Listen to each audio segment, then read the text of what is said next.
guys, my name is Tanuja Sharma. I am your chemistry teacher and welcome to CTS.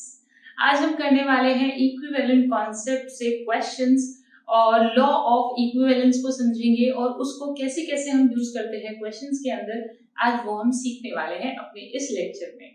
And बेटा जी, अगर आप इस channel पर नए हैं then please subscribe to our channel and if you have any feedback about us, how are we doing and what kind of videos or content you want, then please tell us in the comment section.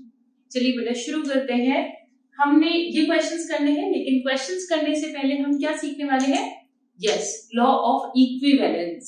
ठीक है बेटा जी, जो last lecture हमने सीखा था उसमें हमने सीखा था व्हाट इज इक्विवेलेंट वेट। एक बार थोड़ा सा रिवाइज कर लेते हैं उसको, क्योंकि वो पूरा रिक्वायर्ड होगा यहाँ पर। इक्विवेलेंट वेट पहले क्या बताया था आपको कि कितना अमाउंट 35.5 ग्राम से 1.008 ग्राम ऑफ हाइड्रोजन से 35.5 ग्राम ऑफ क्लोरीन से या फिर 108 ग्राम ऑफ सिल्वर से कंबाइन होता है। वही क्या है आपका इक्विवेलेंट वेट है। फिर हमने इक्विवेलेंट वेट को निकालने के कई सारे तरीके देखे थे बेटा जी। इक्विवेलेंट कॉन्सेप्ट को पढ़ने के बाद में हमने उसके क्या देखे थे, बहुत सारे तरीके देखे थे। अब बेटा जी उन तरीकों के बाद में वो तो आपको लेक्चर यहाँ पर रिक्वायर्ड होगा ही, मतलब इक्विवेलेंट कॉन्सेप्ट उसको भूलना नहीं है। यहाँ पर एक टर्म नई आती है which is known as gram equivalent. Gram equivalent, इस टर्म का मतलब समझेंगे होता क्या है। देखिए बेटा, whenever you are representing the equivalent weight in the gram, ठीक है, जब भी आप इक्विवेलेंट वेट को ग्राम में दिखाते हो, यानी कि इक्विवेलेंट वेट इन ग्राम, इसी को बोलते हैं हम 1 ग्राम इक्विवेलेंट। ठीक है, जैसे बेटा जी आप करते थे ना, देखो जो भी उसका इक्विवेलेंट मास होगा, जो भी उसका इक्विवेलेंट वेट होगा, उसको हम बोलेंगे 1 ग्राम इक्विवेलेंट। फिर जैसे एक डजन में कितना यूनिट होता है? 12 यूनिट होता है, राइट। ऐसे ही 1 ग्राम इक्विवेलेंट में कितना यूनिट है? उसका इक्विवेलेंट वेट के बराबर। Am I clear to you?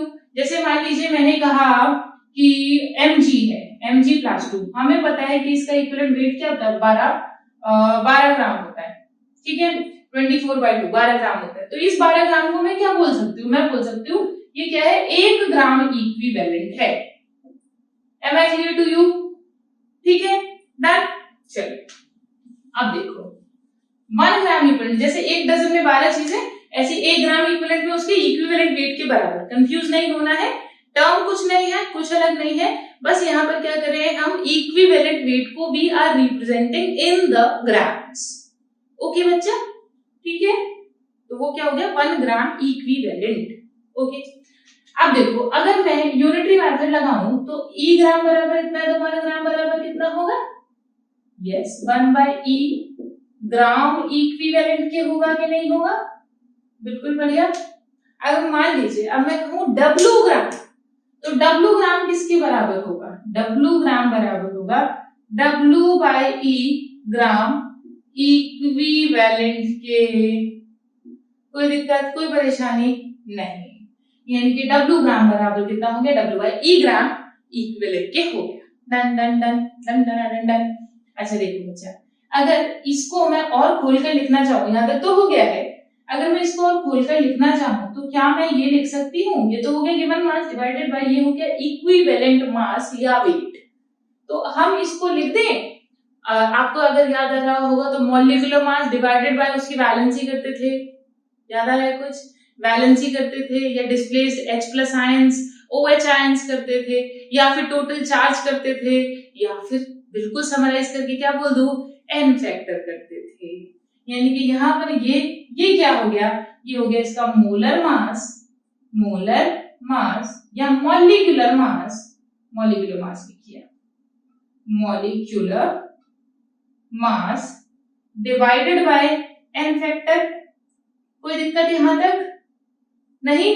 बहुत बढ़िया बेटा जी। ना अभी मैं आपको कुछ इस तरीके से इक्विवेलेंट कॉन्सेप्ट बताऊंगी कि आपके सारे क्वेश्चंस बहुत बहुत आसानी से बनेंगे, और ये आपको ना कहीं पर भी ऐसे लिखा नहीं मिलेगा जैसे मैं आपको समझाऊंगी। ठीक है, तो आपको क्या करना है, समझना है, बस इतना ही काम है आपका। चलो तो यहाँ देखो बेटा जी, ये आपको कुछ इसकी शक्ल को जानी पहचानी लग रही नहीं लग रही है? Given mass upon molecular mass, that means, बोलो ना यार, नंबर ऑफ मोल्स, राइट? तो n फैक्टर तो ऊपर पहुंच गया और ये क्या हो गया? Number of moles. देखो ना बच्चा, ये तो ऊपर पहुंच जाएगा, है ना? ऐसे करते थे ना, याद करो। ओके, तो नंबर ऑफ मोल्स इनटू ये क्या हो गया हमारा? n फैक्टर, सही है, ठीक है, n factor, number of moles बराबर n फैक्टर। क्लियर? डन ना? अच्छा देखो, तो W by E बराबर इक्विवेलेंट मास हो गया molecular mass divided by n factor. ये क्या हो जाएगा? ये नंबर ऑफ मोल्स हो जाएगा और n फैक्टर क्या होगा बेटा जी? ऊपर चला जाएगा। हाँ बिल्कुल, मैंने वो ऐसे ऐसे साइन कर लगाए थे, ये इसके नीचे है ना। हाँ डन ना बेटा जी? चलिए, हो गया, यानी यहां तक तो मेरा क्लियर है। आई होप आपको ग्राम इक्विवेलेंट क्लियर हो गया होगा। ठीक है, तो ग्राम इक्विवेलेंट कुछ नहीं है, बस इक्विवेलेंट वेट को ग्राम में दिखाना ही ग्राम इक्विवेलेंट है। और 1 ग्राम इक्विवेलेंट मतलब कि उसका इक्विवेलेंट मास। जैसे मान लो एल्यूमिनियम का कितना होता है? 9 ग्राम्स, तो उसको मैं क्या बोल दूंगी? 1 ग्राम इक्विवेलेंट। ओके डन ना? चलो अब ये देखो बेटा जी, ये जो मैंने लिखा है, अब यहाँ पर ना हम एक चीज निकालना सीख रहे हैं, which is number of gram equivalent, number of gram equivalent. Gram equivalent कितने होंगे? जैसे कि अभी क्या था, देखो बच्चा, मैंने मान लो बोल दिया एल्यूमिनियम +3, ठीक है, ये था। तो आपको पता है इसका इक्विवेलेंट मास कितना है? 9 ग्राम है। 9 ग्राम को मैं क्या बोल दूंगी? 1 ग्राम इक्विवेलेंट बोल दूंगी। ठीक है, अभी तो आपके लिए बहुत आसान था। मान लीजिए ये नंबर थोड़ा बड़ा होता है ना, तो ग्राम इक्विवेलेंट कैसे निकालेंगे? नंबर्स पे कैसे निकालेंगे? तो उसके लिए फॉर्मूला क्या है? नंबर ऑफ ग्राम इक्विवेलेंट बराबर हो गया given mass divided by equivalent mass. Clear? Done? समझ आया इतना? बहुत बढ़िया, ये आ गया, क्योंकि अभी मैंने ये कैलकुलेट करके दिखाया आपको। ओके, डरना मत। अब यहाँ देखो बच्चा, इसको जो मैंने खोल के लिखा तो ये बन गया number of moles into n factor. तो यहाँ लिख दूं number of moles multiply by n factor. कोई दिक्कत, कोई परेशानी नहीं आई अभी तक? बहुत बढ़िया, आगे चले बेटा जी। अब यहाँ तक ना क्वेश्चंस हो तो जाते हैं, ठीक है, पर एक फॉर्मूला और इंक्लूड कर ले तो बिल्कुल मजा आ जाए। जैसे मैंने आपको नंबर ऑफ मोल्स की फॉर्मूलाज याद कराए थे, याद करिए कि बेटा जी नंबर ऑफ मोल्स में कोई भी सवाल आता है तो you just need to remember it, given mass upon molar mass, given volume upon molar volume, given number particle divided by Avogadro number, and last one was the molarity into the volume. ठीक है, बिल्कुल ऐसे ही similar करते हुए मैंने इन formulas को equate किया है, ताकि जब आपके क्वेश्चंस आए ना तो आपको कंफ्यूजन ना हो और आप फटाफट से जल्दी से सब बस सीधे चीजों को अप्लाई कर पाओ। ठीक है, तो जैसे मोल में याद कराया था बेटा जी, बिल्कुल इसी तरीके से मैं आपको यहाँ पर भी याद कराने वाली हूँ। अब देखिएगा, ये हो गया। अब नॉर्मैलिटी अगर बोलूं तो नॉर्मैलिटी, वहां पर भाई मोलैरिटी की बात करते थे, है ना? वहां पर मोलैरिटी की, नंबर ऑफ मोल्स में मोलैरिटी की बात करते थे। ग्राम इक्विवेलेंट में हम नॉर्मैलिटी की बात करेंगे। What is normality? नॉर्मैलिटी होता है number of moles divided by the volume of the solution, volume of the solution in litre, यानी कि 1 लीटर में कितने नंबर ऑफ मोल प्रेजेंट है, वही क्या होता है? नॉर्मैलिटी होता है, कैपिटल N से रिप्रेजेंट करते हैं। क्लियर बेटा जी? बहुत बढ़िया। अच्छा बेटा जी, आगे चले तो हाँ हो गया है। देखो बच्चा, ये हो गया number of moles into n factor, यहां तक खत्म हो गया था। अब यहां समझिएगा, अब अगर मैं देखूं, सॉरी मैंने एक चीज गलत लिख दी बेटा जी, नंबर ऑफ मोल्स नहीं होगा, नंबर ऑफ ग्राम इक्विवेलेंट होगा। गलती से लिख दिया, वो मोलैरिटी होता है।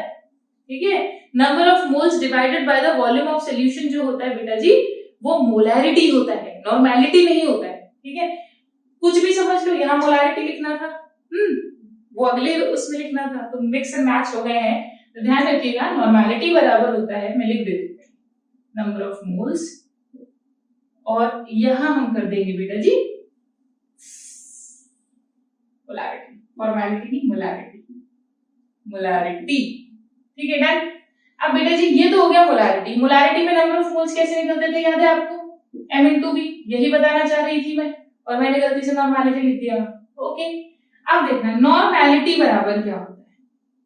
नॉर्मेलिटी होता है number of gram equivalent, number of gram equivalent divided by the volume of solution. अब देखो नंबर ऑफ ग्राम इक्विवेलेंट ही निकाल रहे हैं हम, वही निकाल रहे हैं, तो नॉर्मेलिटी मल्टीप्लाई बाय वॉल्यूम, ये भी लीटर में होता है बेटा जी, यहाँ लीटर में हो गया तो उसको मैं बोलूंगी number of gram equivalent. Am I clear to you? और अगर ये आपने ले लिया मिलीलीटर्स में, तो number of gram milli equivalent, number of milli equivalents आएगा बेटा जी, ये फिर number of milligram equivalent. Am I clear to you बेटा जी? डन।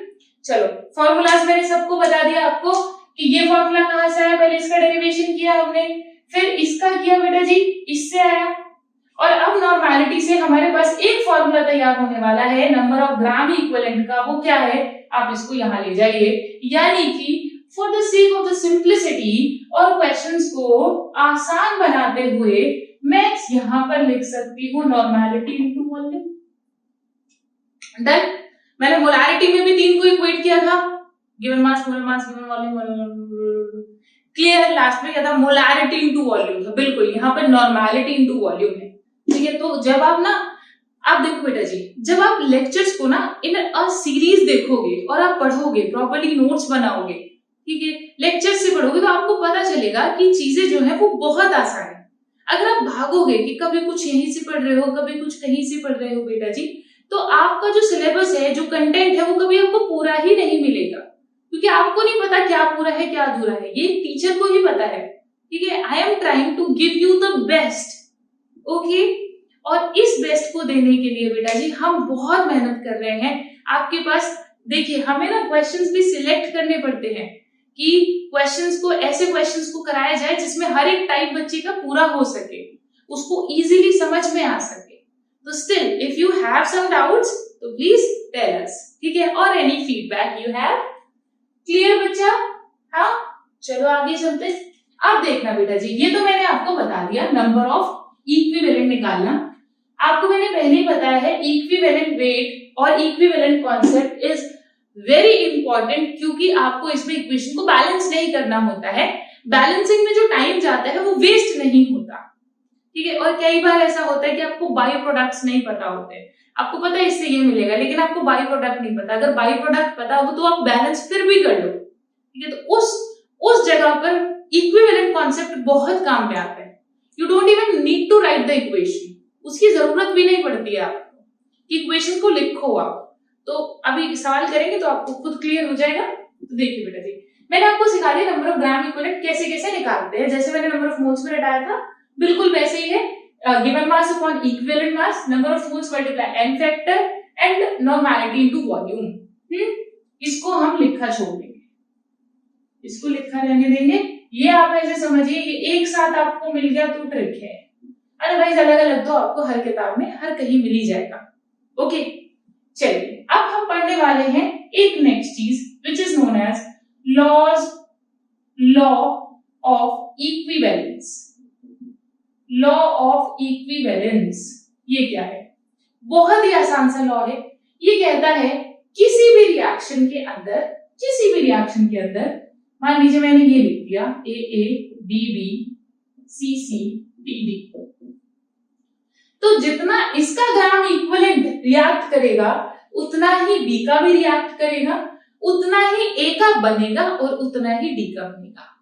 यानी कि number of gram equivalent of A would equal to the number of gram equivalent of B would equal to the number of the gram equivalent of C and as well। समझ गए बेटा जी?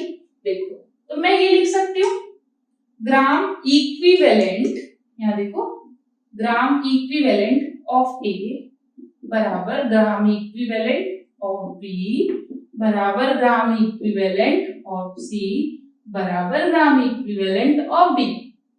Clear? किसी भी एक reaction के अंदर जो reactant react करता है they form the same number of gram equivalent of product. ठीक है, क्लियर? लिख लेना इसको। ओके, आगे चले बेटा जी। इसको मैं लिखूं तो इसको मैं क्या लिख सकती हूँ? इसको लिख सकती हूँ WA, क्योंकि ग्राम इक्विवेलेंट कैसे निकलता है इस फॉर्मूला से, WA by EA, WB by EB, WC by EC और WD by ED। डन?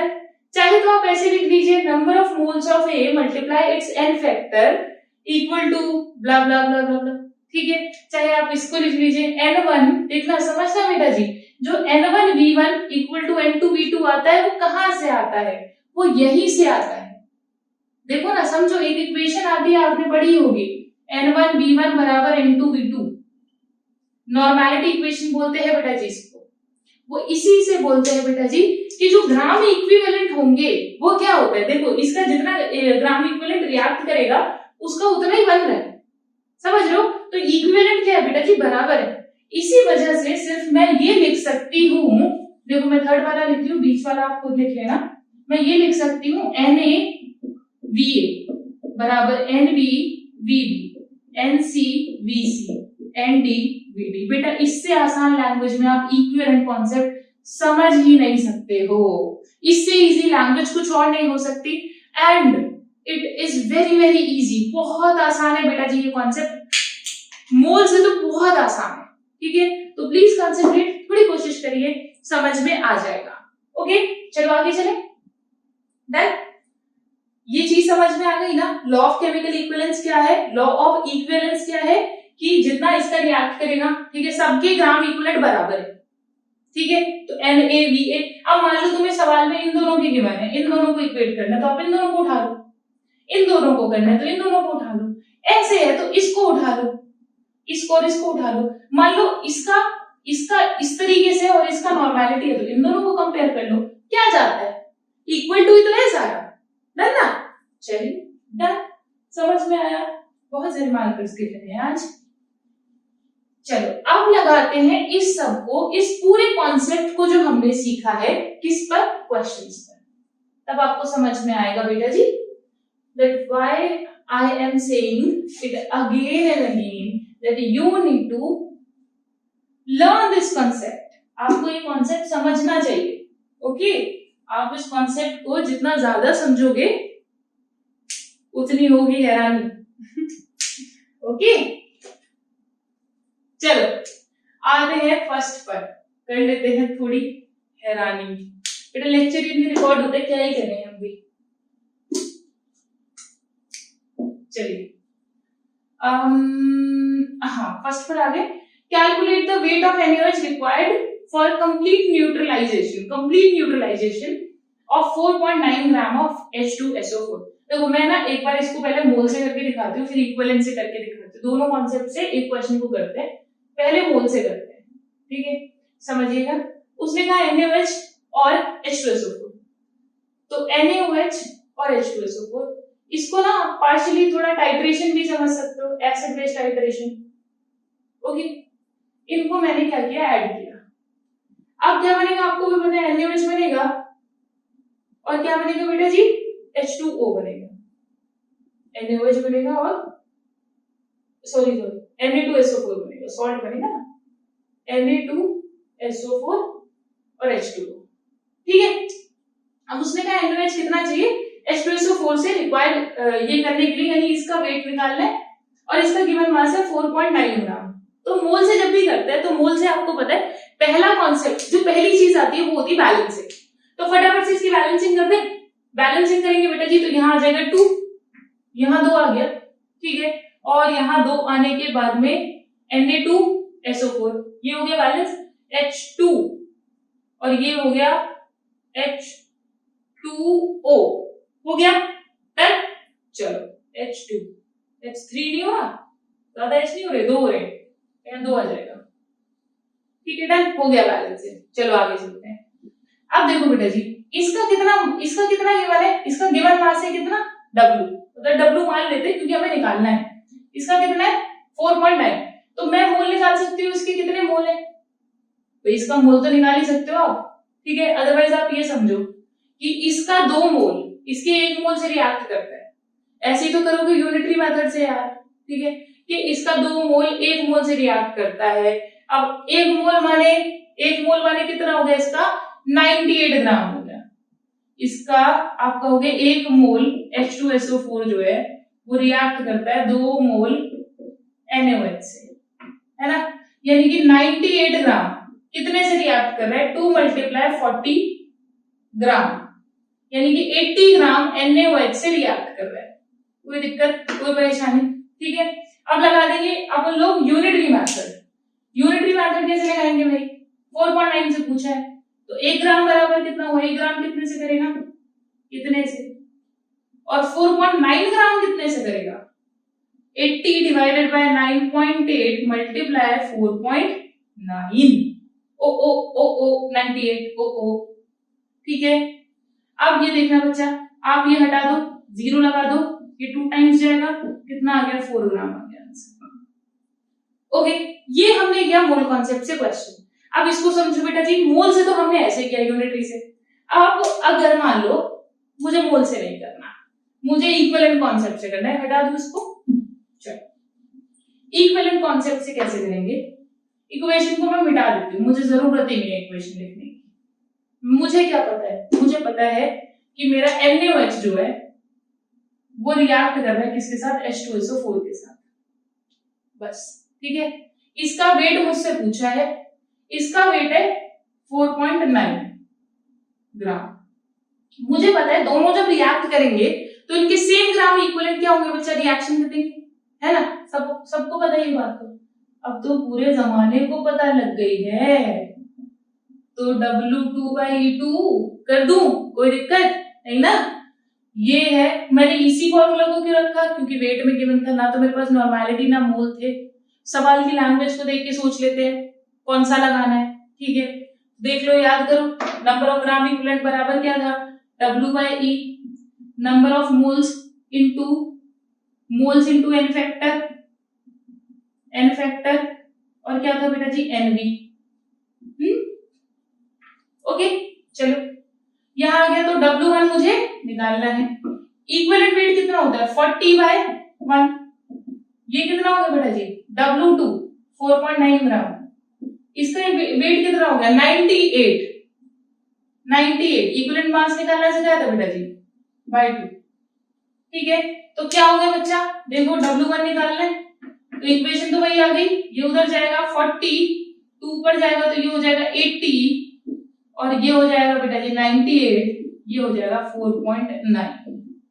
ठीक है बेटा जी, वही सेम इक्वेशन बनेगी और आंसर आ जाएगा वही पुराना जवाब, 4 ग्राम। क्लियर, बताओ समझ में आया ना। चलो अगले क्वेश्चन की तरफ बढ़ते हैं। अब यहीं पर तुम्हें अगर टाइम बचाना है तो तुम इक्वेशन वगैरह मत लिखो, यूनिटरी मेथड मत लगाओ, सीधे फटाफट से ये बेटा ये ना कुछ टाइम में आदत पड़ती है। द मोर यू प्रैक्टिस, ठीक है, the more you will understand कि कहां पे इक्विवेलेंट से जल्दी हो रहा है सवाल, कहां पे मोल से जल्दी हो रहा है। ठीक है, तो वो प्रैक्टिस से धीरे धीरे आएगा। ऐसा नहीं है कि आप 1-2 सवाल करेंगे and you will be master of it. तो आप ज्यादा प्रैक्टिस करें इस कॉन्सेप्ट की, जो मोल के क्वेश्चंस हैं उन्हीं को इक्विवेलेंट से लगाने की कोशिश करें, तब आपको ज्यादा क्लियर होगा, तब आपको बहुत ज्यादा समझ में आएगा कि अच्छा ये कॉन्सेप्ट, ये सवाल, ये पर्टिकुलर क्वेश्चन 2 मेथड से हो सकता है। ओके, कोई क्वेरी है तो मैं हूं ही। अब आगे आते हैं सेकंड क्वेश्चन, कह रहा है the equivalent weight of H3PO3 in the following reactions. बेटा जी ये ना मैंने कहा था आपसे कि ये आपसे पूछेगा, इनऑर्गेनिक में बहुत ज्यादा पूछेगा। जब हम इनऑर्गेनिक कंप्लीट करेंगे तब मैं आपको ये बताऊंगी कि इसमें से बेइंतहा क्वेश्चंस आते हैं कॉम्पिटिटिव एग्जाम्स में, सीबीएसई में नहीं पूछता है, ठीक है, कॉम्पिटिटिव में आएगा। अब आगे यहाँ आते हैं बेटा जी, इक्विवेलेंट वेट पूछ रहा है हमसे, बहुत आसान है, नंबर ऑफ रिप्लेसेबल, याद करो यार पिछले लेक्चर में कराया था।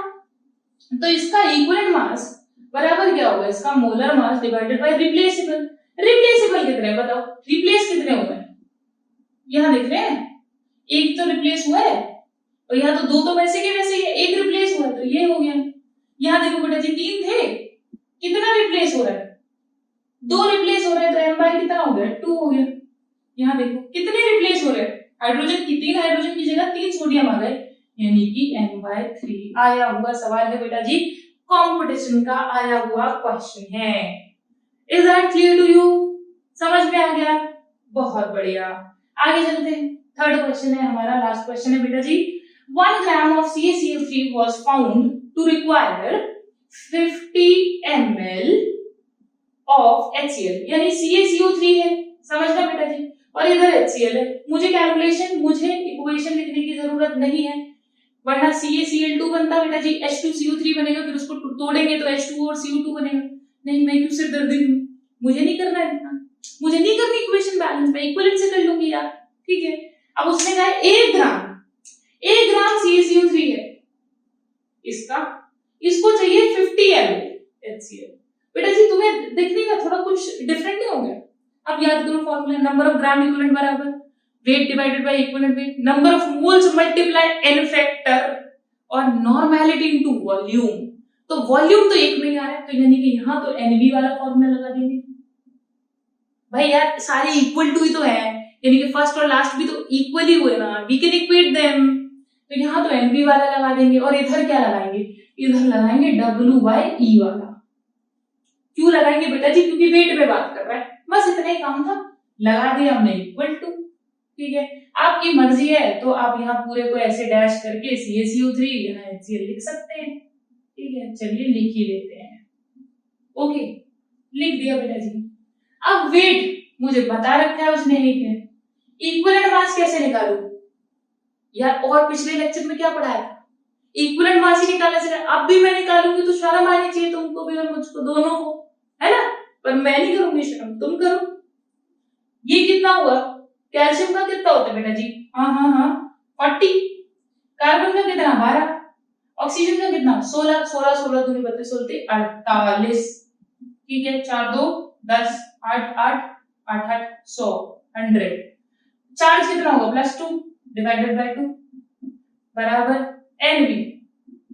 देखिए बेटा जी यहाँ 50 ml के बने, नॉर्मेलिटी मुझसे पूछा है, ओके। 50 ml के बने, तो ml मैंने कहा था भैया लीटर्स में होता है, तो आप क्या करेंगे इसको बेटा जी, ml को चेंज कर लेंगे। कैसे चेंज करेंगे भाई बताओ? 1000 से डिवाइड करके, तो 0 से 0 गया, ठीक है। 100 से मेरे ख्याल में 100 निकल लेगा, और हमारा 5 का देख लेते हैं एक बार, 50 ml डिवाइडेड बाय 1000, 0 से 0 गया, तो n बराबर ये हो जाएगा 50, ठीक है। दिस वुड बी 50 और उधर गया 100 डिवाइडेड बाय 50 मल्टीप्लाई 5। जब 0 जैसे आ जाए ना बेटा जी, तो इट्स बेटर टू कैलकुलेट। तो ये गया हमारा 2 और 2/5 आ रहा है, सही किया क्या मैंने? 2/5, मुझको कुछ गड़बड़ लग रही है, एक बार दोबारा कर लेते हैं। ये आ गया 1/50 बराबर n, ये हो गया हमारा 5/100, 0 से 0 गया 25, 10/25 n नॉर्मेलिटी, तो 1/0.4 बेटा जी। 1/25 कितना आता है? 100, एक मिनट रुकना, 100 4 बेटा जी 0.4 आएगा आंसर, ठीक है। 0.4 ग्राम, और घड़ी ने भी 6 बजा दिए हैं बेटा जी। इतना नॉर्मेलिटी है, नॉर्मल लिखेंगे आप। और एक चीज का ध्यान रखेंगे कि यहाँ पर जो है 0.4 नॉर्मल, n पीछे n आएगा, ठीक है। 1 नॉर्मल का मतलब होता है 1 नॉर्मल, देखिए बेटा जी 1 नॉर्मल, ऐसे ऐसे लिखा जाता है इसका, 0.4 नॉर्मल। मोलर होता तो m लगाते, मोलर होता तो स्मॉल m लगाते, ठीक है। Am I clear to you बेटा जी? आई होप आपको इतना लेक्चर समझ में आया होगा। If you have any queries related to it, ठीक है, तो you can tell me in the comment section और you can mail me whatever you like, okay. And beta ji, if you like this channel or if you like the videos, then please share it with your friends. That would be a support for us. And अब मैं मिलूंगी आपसे अगले lecture में, तब तक के लिए बिल्कुल सही पढ़ते रहिए, आगे बढ़ते रहिए और बहुत बहुत बहुत ज्यादा खुश रहिए। बाय।